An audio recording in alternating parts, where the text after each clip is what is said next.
So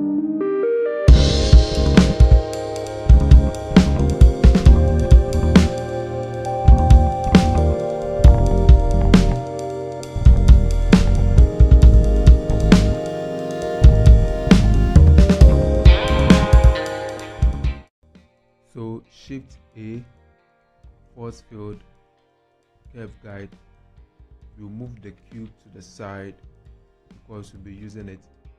Select your curve guide, go to edit mode, change the points to anyhow you want it. You can extrude the point. Shift A, mesh plane, move it to the end. Particle system, emitter, we play the animation, the particles follows the curve guide. Now we can change the speed of these particles by changing the lifetime from 50 to 150, and it slows down the particles. Fine.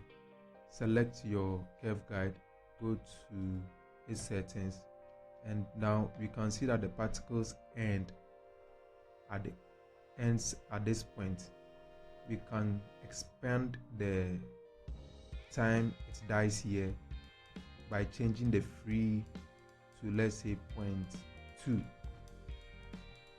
So it increases the lifespan of the particles. It doesn't end at this point anymore, so it increases and ends here.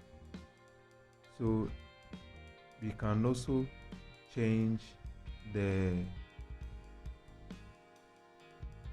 shape. When we change the clamp reduces, or it shrinks at the middle here, and then at the end, and just here. So the clamp changes the size of the particles, same way as the shape. The shape, when set to negative, makes it shrinks all the particles. When it's set to positive, shrinks at the end here of the curve. So we'll set it to 0, and then clamping amount to 0.6. Okay, so now we can select the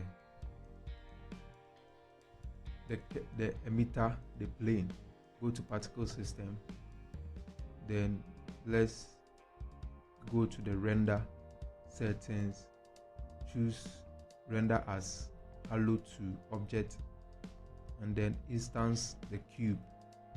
So now the cube is now emitting. The cube is now the particles. So now we can select the rotation, or we can change the rotation.